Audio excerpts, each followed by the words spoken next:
Brian, what was your overall assessment of the game? Looked like you guys had some success pressing, but also in possession. My overall impressions right now, Jeremiah, was that was an entertaining soccer game. I hope our fans enjoyed that. I did. Maz, I enjoyed that. I hope the TV audience that tuned in enjoyed that. I thought it was a good game. My team in particular, our team in particular, yeah, there were some good moments of pressing and getting some transition moments. Yes, we had worked on that. But Albert's goal was, quality attacking movements. I thought Christian and Alex did a tremendous job on the right-hand side. Jordan coming into a, run of form, a good run of form. Obviously, the statement I shouldn't have to make, but having Nico back is helpful. Overall, it was a good good performance. I mean, we kind of went asleep on one play, and they're a good enough side, a well-coached side, and they made us pay. So they've got an away goal, so that helps them a little bit in the chess match. But we're not going to be afraid to go back to Red Bull Arena and try and win. Moss. Brian, when Jordan is able to get width down on the flank there, and same thing on the other side, just how much does that open up the middle and all the different options that you can do there to have entertaining soccer and be goal dangerous?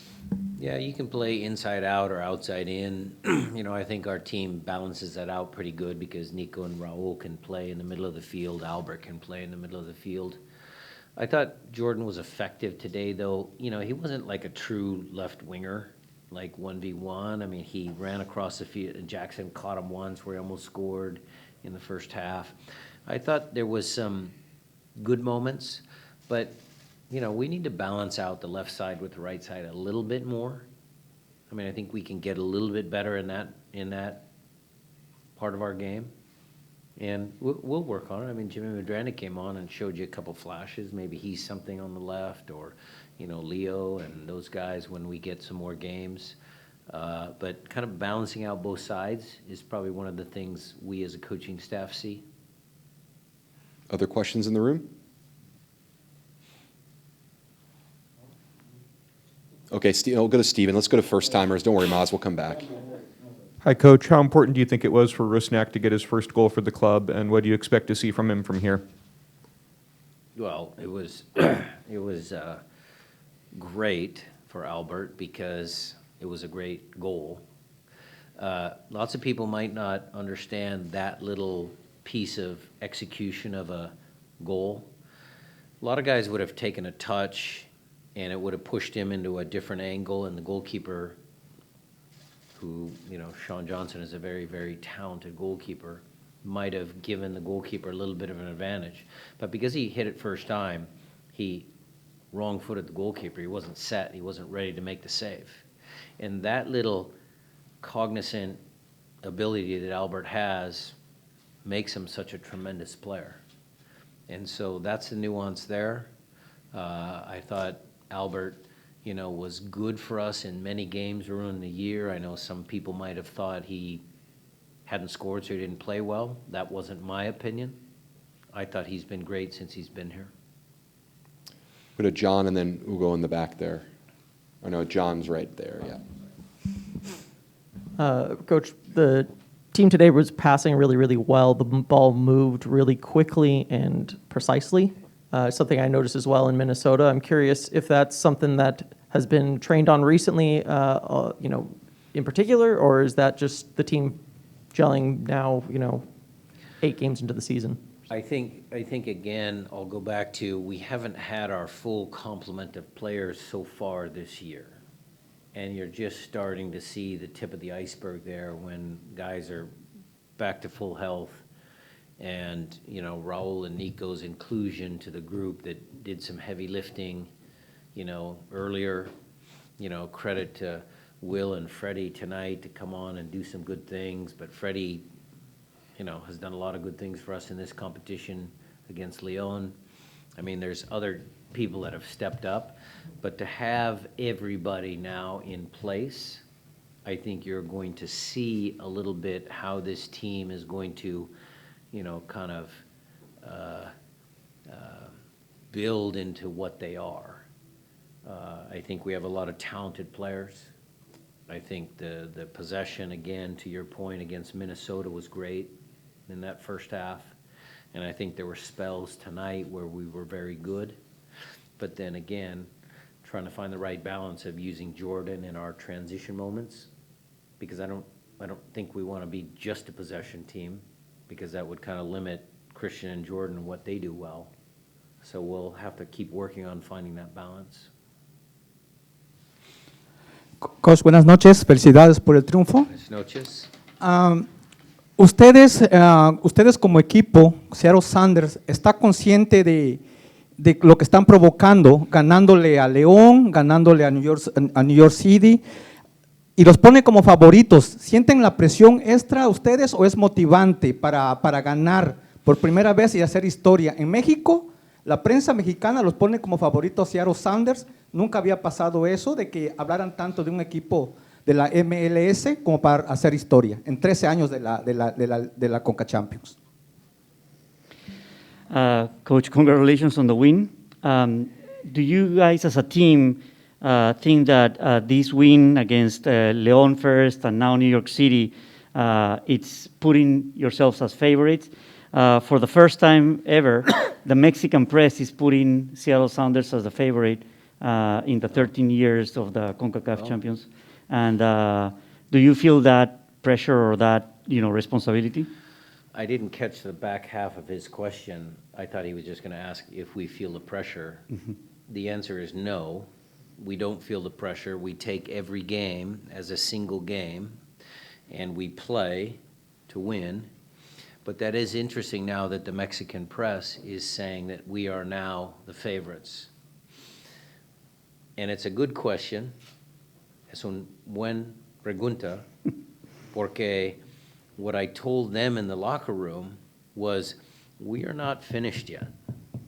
It's not over against New York City FC, and I don't care what the Mexican press says.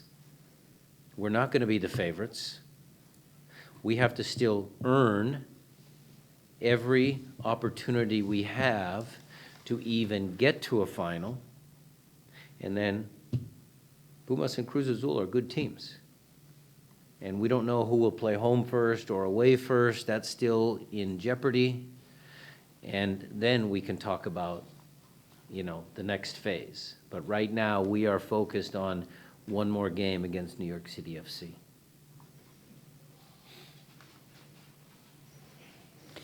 En resumen, en realidad no sentimos presión porque tomamos cada partido como un partido y luego seguimos analizando el siguiente partido. Ahora es interesante lo que mencionas con respecto a la prensa mexicana poniéndonos como favoritos, y es una buena pregunta y me hace recordar el tema que justamente les acabo de decir a los jugadores en el camerino, que lo más importante que tenemos que terminar de hacer es el siguiente partido, que todavía no hemos terminado con la tarea que tenemos que aprovechar cada oportunidad para poder seguir pasando a la siguiente fase, y de ahí hay todavía una serie de cosas que no estamos todavía al tanto, no sabemos quién va a jugar primero, quién va a jugar primero en casa, quién va a jugar segundo después, y una vez que lleguemos a ese punto recién vamos a poder ver lo que va a pasar. Pero lo más importante es que el siguiente partido es un partido que todavía tenemos que resolverlo en Nueva York y luego ver qué pasa con el resultado de los siguientes equipos mexicanos. Okay, we'll go up to Laura at CONCACAF for a few questions on Zoom. Laura, go ahead. Thank you. Charles William, you have the floor. Hey, Coach, that was fun to watch. And I wanted to ask, now that you've got so many of your big guns available, was how much of tonight was playing the way you want to play, and how much was sort of attacking NYCFC's maybe weaknesses or getting at them in a certain way? Well, look, we scouted New York City FC extensively prior to the game, but until you really see them on the field, you don't get a real feel for what they are, who they are. So we took some mental notes as the game was going. We addressed some of those things as a coaching staff tonight after the game so that we can prepare a training plan for next week already based on what we saw tonight live.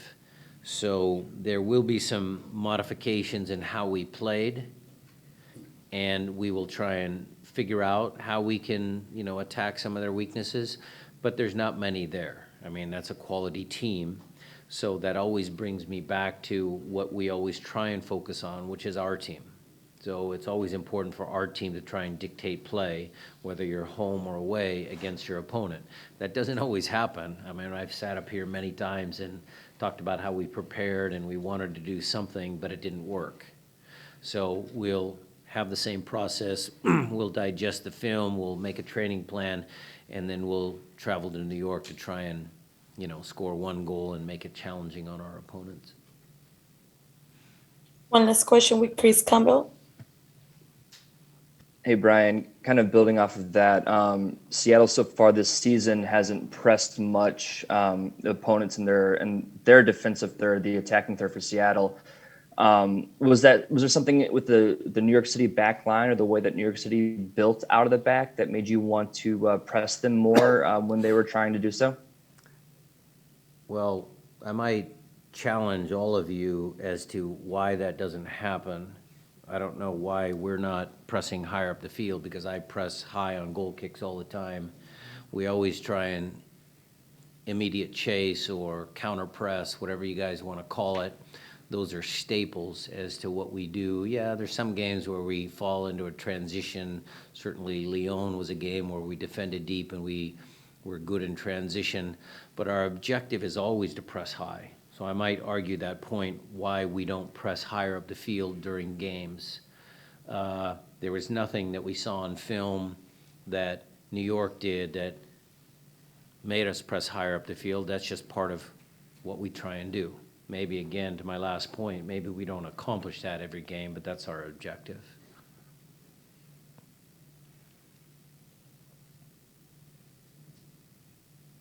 Laura, if that's it on Zoom, we'll take a couple more in the room here just to close things out. I saw a few follow-up hands. Maz, you've been very patient. Go ahead. Brian, just how important, well, everybody's important on the field, but Alex Roldan's ability Christian Roldan, I should say, his ability to go high, middle, go side to side, how important is that in your transition game, whether you're high pressing or possessing the game? Are you talking about Christian or Alex? I'm sorry, it was Christian. I'm getting my Roldans mixed up, but Christian Roldan's look, role. I love talking about Christian because he's a great player. He does a lot of things. I think he's now the leader in assists in this tournament so far this year. But he does a ton of different things for us. I mean, the right side was very good. Him and his brother have a good connection. We can overload that side of the field. Nico comes over there, Raul, JP. I mean, there's really a lot of good sequences there down the right-hand side. Christian's been a big part of that for many years for us. You guys that see Christian on a weekly basis know how good he is. Jeremiah, go ahead. Yeah, the last couple games, Albert's played alongside João Paulo in the midfield. What have you seen in his game that made you think that was an effective way to deploy him, and what did you think of his play today? Well, I'll wait till I see the reviews and what you guys think. But Albert can defend. I mean, a lot of you guys, box players into certain positions, the 6, the 8, the 10, and this, that. I mean, Albert's a smart soccer player. Based on what he did on the goal, based on some of the reads he takes, based on some of the tenacity that Freddie talked to me about that he saw when he was coaching him at RSL. So I have the advantage of having Freddie on the staff, and he coached Albert. So I had a little inside information that maybe you guys didn't have. And so you team him up with JP. They're not Ozzy Alonso classic number 6s. I'll give you that. They're not Gustav Svensson. But that doesn't mean they can't defend. So I would probably take offense if anybody says Albert can only play as a 10 or a, winger that tucks inside. I think he's got more than that. Okay, any other first-time askers that haven't gotten a question in? All right, John, go ahead and close us out with the last one. Right now, the team is the leading point scorer in the tournament. So you would. Who is? Your guys' Oh, we Sounders are. are. You are a point ahead of both the Mexican clubs. Okay. Currently. 11 to 10. Correct. Got it, okay. How important is it to the club to be able to host the second leg here? Do you put much thought into that, or is that not so important in a two-legged tie? Well, again, the number one objective is to go through. So if we go through and we lose 1-0 in New York and we don't host a second leg, okay, fine. I just want to get through. That's number one. Number two, are we going to go to New York and try and win the game and stay ahead of the Mexican teams? Of course we are. And then that would, again, reward the fans that showed up tonight, that showed up for Motagua, that showed up for Leon.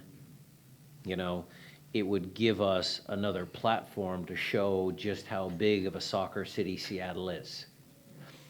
Those of us with, good memories remember 2019, what it was like to host a final. And that was a pretty momentous occasion.